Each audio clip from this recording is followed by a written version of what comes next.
Hey everybody, I'm JJ. You're watching Reality Survival. Got kind of a weird camera angle here because I'm out here on the in the shop.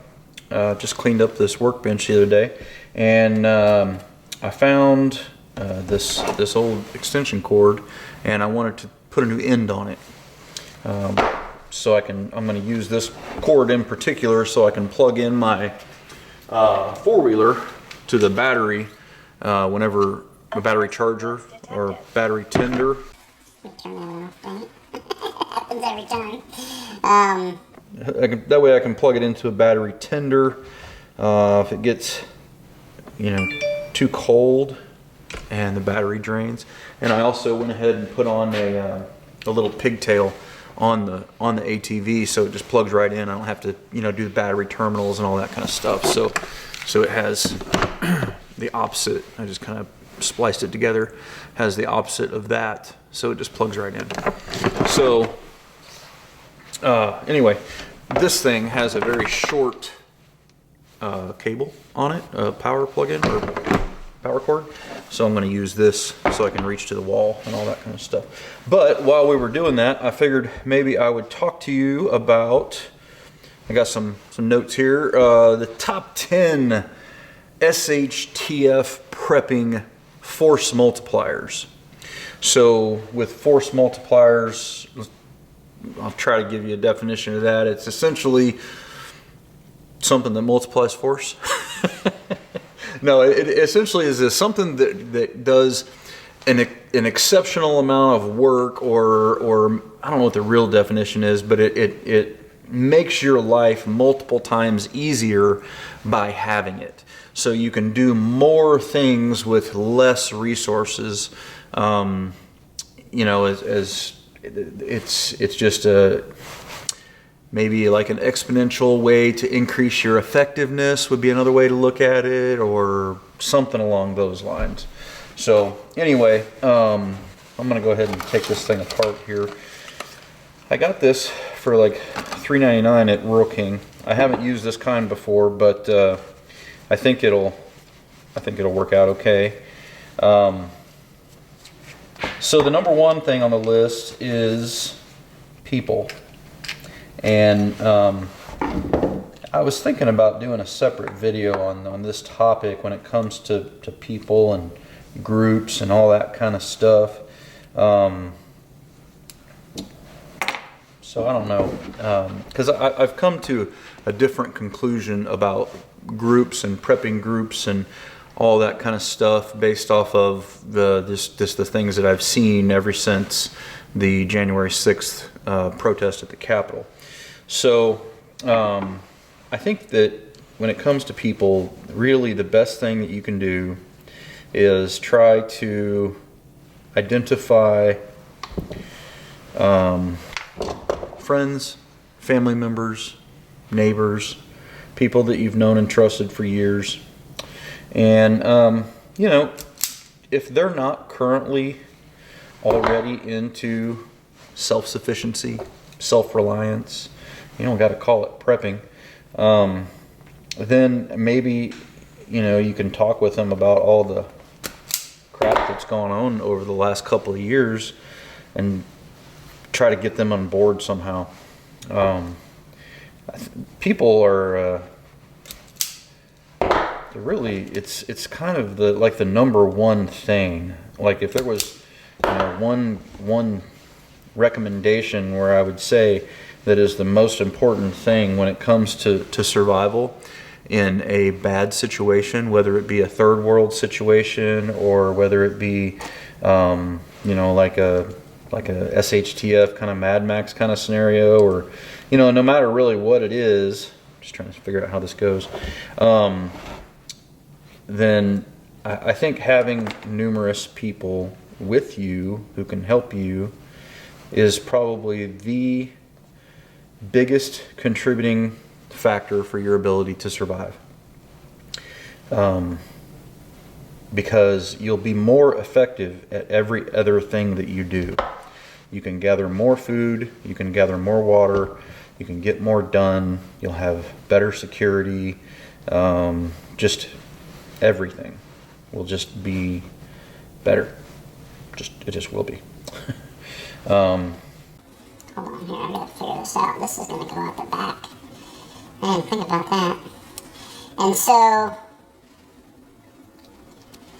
People's the number one on the list, and you know I've mentioned this several times in recent videos. Oh, that goes like that. That's weird. And some people were like, "My neighbors suck." Dude, I'm not talking with any of my neighbors about prepping or anything like that, because they're terrible human beings, or whatever. I don't know. They they don't like their neighbors, and that's understandable. Sometimes you got bad neighbors, but my suggestion would be, if you got really bad neighbors, maybe you should move, because this is not working out as well as I wanted it to. Let me show you. There's this little bitty thing. It's got this thicker wire here. It's got to go under this little bitty tiny screw. It's not really wanting to fit. But if you're in a situation where you don't have good people around you, that's a problem on multiple fronts, because if things go south for whatever reason, then if you don't have a connection with your neighbors, you're probably not going to be able to relate to them in a time of really high stress. I think I got it. And they're probably not going to look at you as... It's not going good. I can't talk and chew gum at the same time, let alone do a movie or do a video and do this.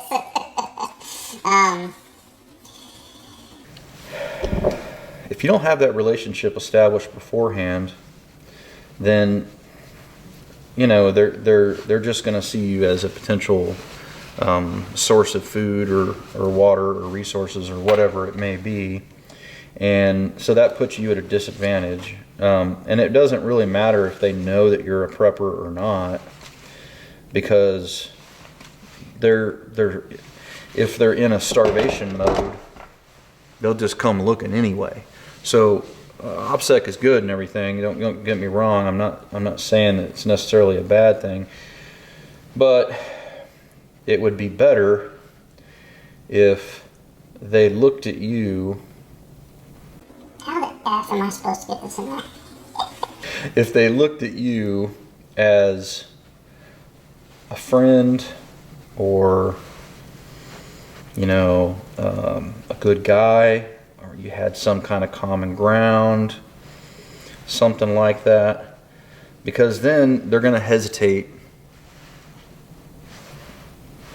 before they come and give you a hard time. They'll go over and give the other guy that they don't know a hard time before they did that, more likely. So I don't know. I think that trying to have some sort of connection with people that you live around is probably pretty important. Probably gonna cut myself while you guys are watching. Just trying to squish this little wire down behind the screw. It's just not quite big enough. So whatever form that takes, that's fine. Just go with it. What I would caution against is, there, I think that'll work. I would caution against finding Facebook groups, finding groups on social media, finding prepper groups or mags or any of those kind of things. If they've got a website or anything like that, they're trying to get people and stuff. I think we've entered an environment where it probably doesn't make the most sense to go that route. Just my take. I don't know. You guys do what you want, but you know, you can always, you should be able to find some close people in your life. If you don't have anybody in your life that you feel like you can trust or talk with or whatever, you know, who might have a common interest in it, maybe it's just a matter of trying to find more friends.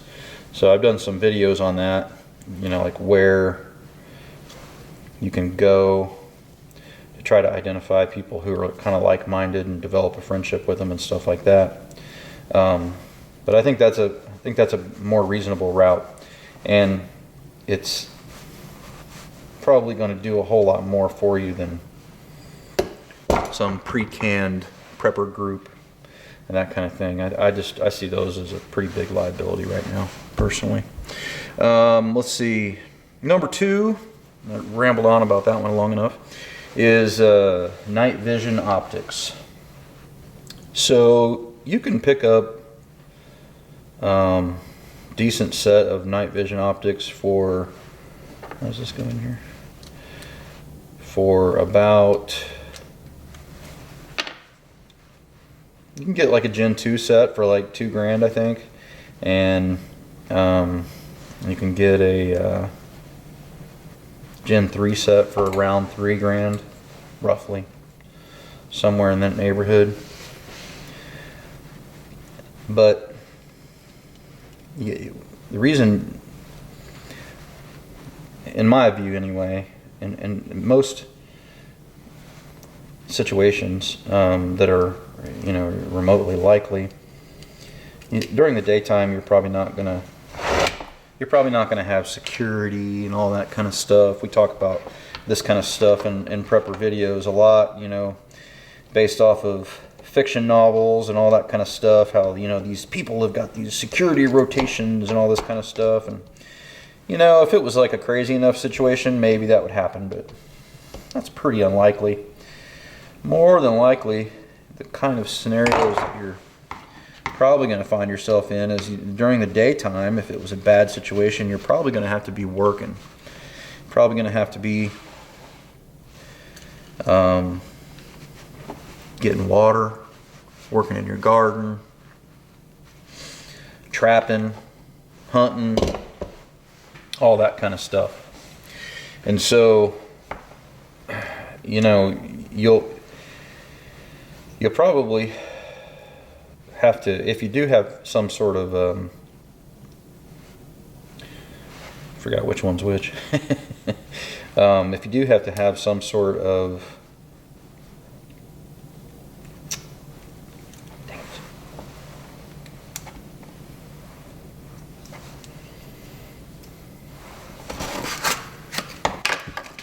hold on.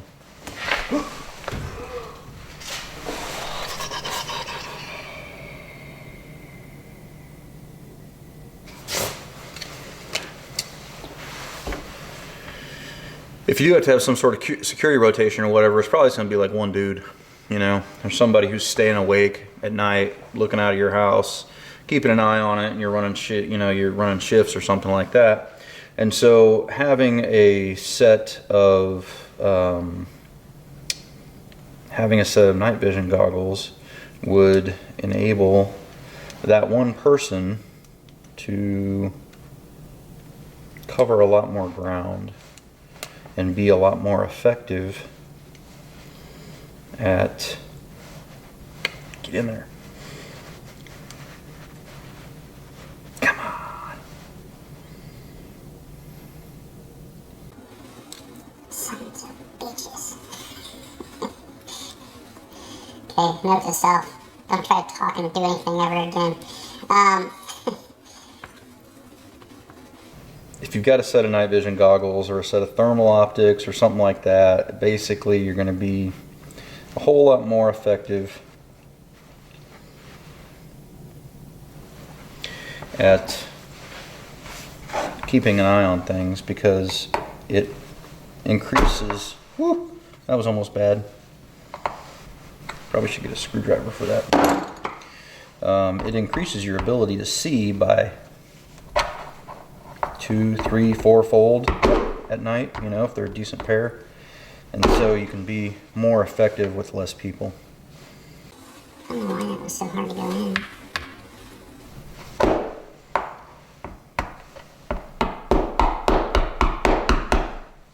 Probably because I did something wrong. Okay, it's in there. Oh, son of a bitch. I forgot to put that on the cord. Damn it. So, anyway, I'll do that later. Alright, So we're gonna speed through this list because this has got ridiculous. Thermal vision, optics, thermal optics, and night vision are great force multipliers. They allow you to operate in the dark. They allow you to see things much, much further away. It doesn't have to be a situation where you've got your headgear and you're shooting with your rifle and all that kind of stuff. It could just be something you throw around your neck and like a monocular kind of thing, and you know, and you can take a look like a PVS-14. You can take a look around and see what's going on.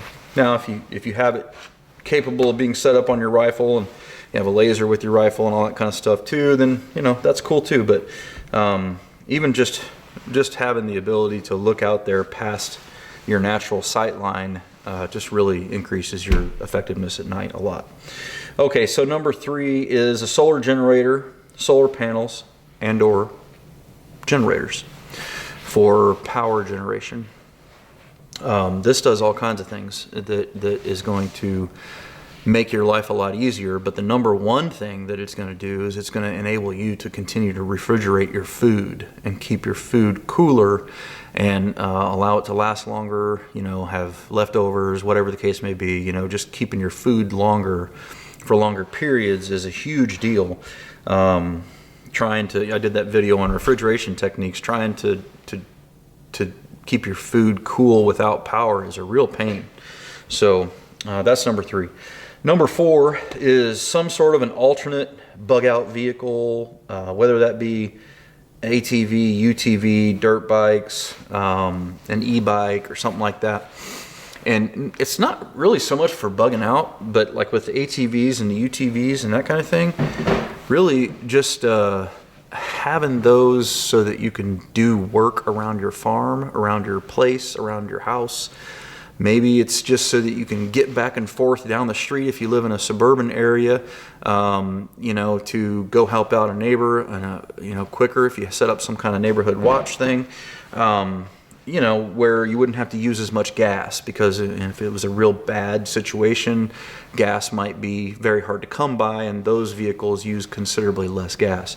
The thing with the e-bike, you could rig those up to go off of solar panels, and then you won't even have to worry about gas. You know, so something to think about. They've even got electric motorcycles too, you know. So something to think about, but just the ability to let you transport yourself, you know, 5-10 times faster is a big deal, and it gives you a huge advantage. So the next one is, number 5 is a tractor with a loader or a backhoe.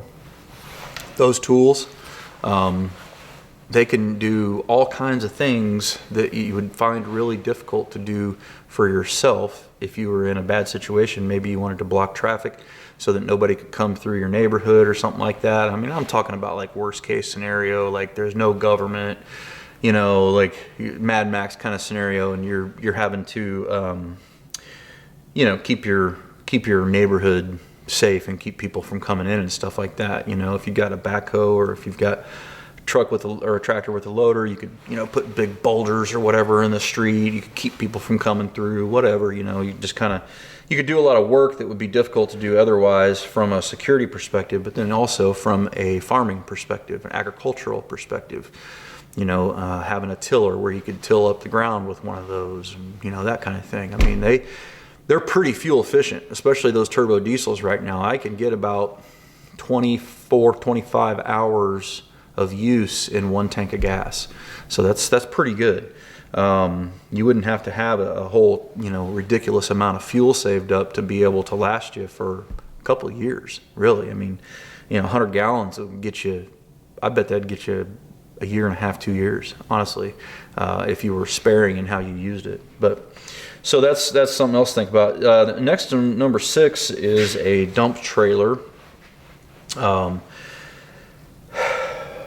trailer, I had one for a short while here, and it's just really helpful for moving things around and all that kind of stuff. And what I thought of when I had it was it would be a really great way to establish a roadblock if you needed to, because you could fill it with dirt or gravel or rock or whatever the case may be, and then you could stand behind it, and it would be a comfortable, and a very effective place of cover that could be mobile and could be moved around and that kind of thing if needed be. I don't know why what would cause that situation, but it also saves a whole lot of labor.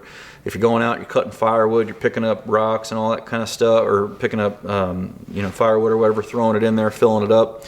When you get home, you're already tired from having to do all that work. You can just dump it and go on. And it saves, like 50% of the labor, because having to unload that stuff manually is also a pain in the butt.